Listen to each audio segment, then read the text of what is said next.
আসার বসার, কিছু কথা বলার, কিছু কথা শোনা, আল্লাহ পাকের কুদরতি কদমে সিজদা করা, তার গুণকীর্তন বর্ণনা করা, তার প্রিয় হাবিব আকা মাওলা সরকারে মুজিদা হুজুর কুদুর সাল্লাল্লাহু তাআলা আলাইহি ওয়া সাল্লামের উপর কয়েকবার দরুদ ও সালাম পাঠ করা। আল্লাহ পাক আমাদেরকে সমর্থন সেই সুযোগ দান করেছেন। মহব্বতের জবাব হলে একবার পড়ে নিই আলহামদুলিল্লাহ।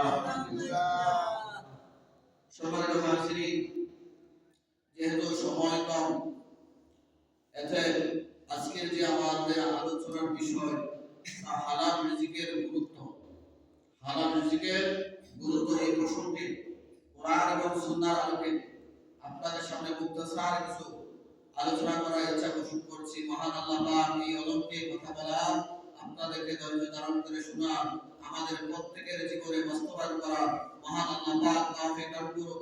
সকলে পড়ি আমিন। আমরা জানি শরীয়তের দৃষ্টিতে হালাল রিজিক হলো যেমন ব্যবসা করা,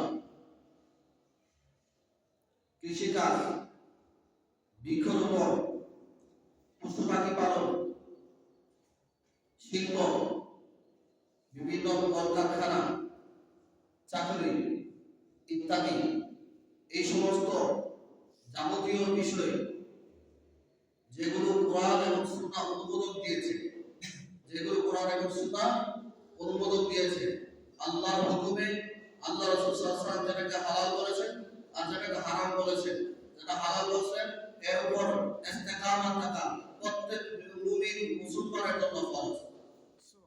প্রত্যেক মুমিন মুসলমানের জন্য কি ফরজ? এগুলোর উপর আমাদের কি করতে হবে? আমল করতে হবে। হালাল রিজিক, হালাল রিজিক ব্যতীত কোনো ইবাদত কবুল হবে না। হালাল রিজিক ব্যতীত কোনো ইবাদত কবুল হবে না।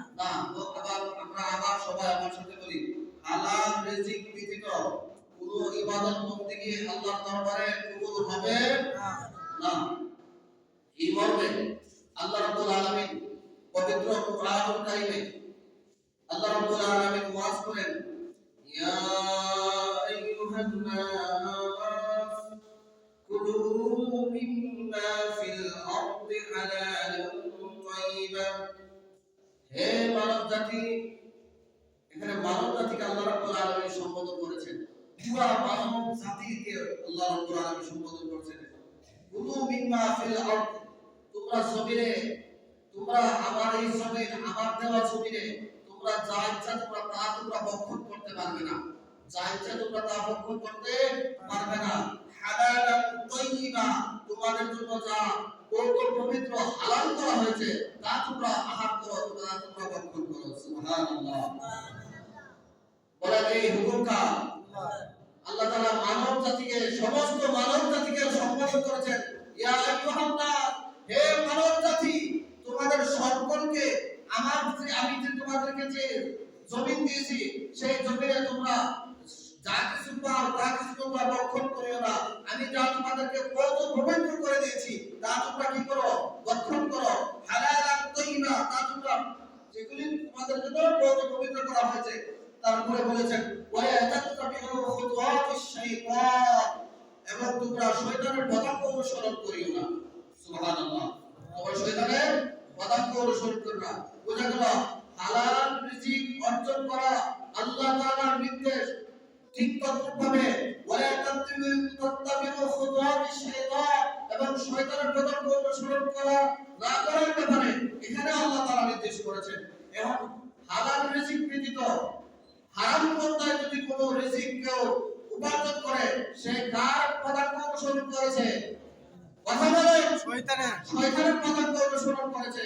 তারপর আল্লাহ রাব্বুল আলামিন বলেন, ইন্নাহু লাকুম আদুউম মুবিন, নিশ্চয় সে হচ্ছে তোমাদের প্রকাশ্য শত্রু, দুশমন। সে কে? ইন্নাহু, এখানে হু জমির হচ্ছে শয়তান। সূর্যবে কি? শয়তান। শয়তান আমাদের কি? বলেন, শয়তান আমাদের শত্রু। শয়তান আমাদের বন্ধু হতে পারে না, শয়তান আমাদের নিঃসন্দেহ শত্রু। এমন যে ব্যক্তি হারাম আর হালাল বাছ বিচার করে, হারাম আর হালাল কিভাবে টাকা উপার্জন করতে হবে, টাকা রুজি রোজগার করতে হবে, ধন সম্পদ বাড়াইতে হবে, একটার পর একটা এরকম হালাল এবং হারামের বাছ বিচার নাই। সে কার অনুসরণ করে? কথা বলেন, সে কার অনুসরণ করে? শয়তানের অনুসরণ করে। আর শয়তানের অনুসরণ যদি কোনো ব্যক্তি করে, তার ইবাদত থেকে আল্লাহর দরবারে কি হবে না? গৃহীত হবে না। এটা রয়েছে কোথায়? পবিত্র কোরআনুল কারীমের সূরাতুল বাকারা 168 নম্বর আয়াতে কারিমা আল্লাহ পাক এই আলোচনা করেছেন। তাহলে আসুন আমরা কি করব? আমরা এই আলোচনা থেকে বুঝতে পারলাম। তারপর আল্লাহ রাব্বুল আলামিন এখানে স্পষ্ট করে দিলেন যে তোমরা পবিত্র বস্তু তোমরা আহার করো এবং তোমরা সৎকর্ম করো। পবিত্র বস্তু তোমরা আহার করো এবং কি করো? তোমরা সৎকর্ম করো। এবং সৎকর্ম করা যেমন ইবাদত, নামাজ পড়া যেমন ইবাদত, ঠিক তদ্রূপভাবে হালাল রুজি রোজগার করা এবং ইবাদত এবং ফরজ। সুবহানাল্লাহ বলেন। আপনি ব্যবসা করেন, এটা আপনার জন্য ফরজ। আপনি চাকরি করেন, এটা আপনার জন্য ফরজ। আপনি কৃষি কাজ করেন, সেটা আপনার জন্য ফরজ। আপনি গরু বাছুর পালন, এটা আপনার জন্য ফরজ। আপনি হাঁস মুরগি পালন, সেটা আপনার জন্য ফরজ। কারণ যেমন ভাবে নামাজ পড়া ফরজ, তেমন ভাবে হালাল পন্থায় রুজি রোজগার করা ফরজ। সুবহানাল্লাহ। হালাল ভাবে রুজি রোজগার করা কি ফরজ? সম্মানিত হাজিরিন, এই মর্মে রাসূল পাক সাল্লাল্লাহু আলাইহি ওয়াসাল্লাম চমৎকার করে বলেছেন, তোমরা হালাল ভাবে রুজি রোজগারের তালাশ করো। তোমরা হালাল পন্থায় রুজি রোজগারের কি করো? তালাশ করো। আমার রাসূল শুধু তাই বলে নাই, তালাশ করো। কেননা হালাল ভাবে রুজি রোজগার করাটা তোমাদের জন্য ফরজ করে দেওয়া হয়েছে। সুবহানাল্লাহ বলেন। তোমাদের জন্য কি করে দেওয়া হয়েছে? ফরজ করে দেওয়া হয়েছে। এখানে আল্লাহ রাসূল সাল্লাল্লাহু আলাইহি ওয়াসাল্লাম বলেছে, তোমরা হালাল রুজি রোজগারের জন্য তালাশ করো।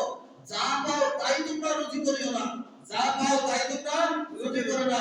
হালাল রুজি রোজগার তালাশ করো। কেননা এটা তোমাদের জন্য কি করে দেওয়া হয়েছে? ফরজ করে দেওয়া হয়েছে। এটা বাইহাকি শরীফের হাদিস। তাহলে আমরা এই হাদিস মুবারাকা থেকে এবং কোরআনের কারীমের আয়াত কারীমা থেকে সুস্পষ্ট বুঝতে পারলাম, কোন ব্যক্তি যদি রুজি রোজগার করে সেই ইয়া আইয়ুহাল্লাযীনা আমানু কুলু মিন তাইয়্যিবাতি মা রাযাকনাকুম। সুবহানাল্লাহ। প্রথম আয়াতে আমি বলছিলাম ইয়া আইয়ুহান নাস, হে মানব জাতি। আল্লাহ তাআলা এখানে মানব জাতিকে সম্বোধন করেছেন। আর এখানে আল্লাহ রাব্বুল আলামিন মানব জাতিকে সম্বোধন করে নাই, এখানে আলেম করে দিয়েছেন ইয়া আইয়ুহাল্লাযীনা আমানু, হে ঈমানদার, হে বিশ্বাসীগণ। সুবহানাল্লাহ। সুবহান। এখানে বলেছেন সমস্ত মানব জাতিকে, আর এখানে আল্লাহ রাব্বুল আলামিন বলেন মুমিনদেরকে। সুবহানাল্লাহ বলেন। সমস্ত মানব জাতির ভিতরে ইহুদি, খ্রিস্টান, বৌদ্ধ, নাসারা সবাই আছে। আর এখানে বলছেন ইয়া আইয়ুহাল্লাযীনা আমানু, হে ঈমানদার, হে বিশ্বাসীগণ, কুলু মিন তাইয়্যিবাতি মা রাযাকনাকুম, তোমাদের রিজিক আমি আল্লাহ তাআলা দিয়েছি, যে সেই রিজিকটি হচ্ছে কত পবিত্র রিজিক, তোমরা কি করো? আহার করো। সুবহানাল্লাহ। কত পবিত্র রিজিক তোমরা কি করো? আহার করো। আমরা কত পবিত্র রিজিক আহার না করতে হালাল হারাম ভাজ বিচার যদি না রাখি, তাহলে কি আমরা কার অনুসরণ করি? শয়তানের পদাঙ্ক অনুসরণ করি। আর কোনো ব্যক্তি যদি শয়তানের পদাঙ্ক অনুসরণ করে, তাহলে মনে রাখতে হবে শয়তান যেমন করে আল্লাহর দুশমন, শয়তান আমাদের দুশমন।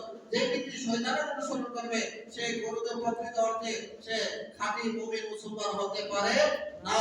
এই জন্য আমাদের উচিত প্রকৃত অর্থে হালাল রিজিক অর্জন করা এবং সেই হালাল রিজিক আমরা ভক্ষণ করা। মহান আল্লাহ পাক আমাদেরকে তৌফিক দান করুন। সকলে বলি আমিন। সম্মানিত হাজিরিন, খেয়াল করুন, এই মর্মে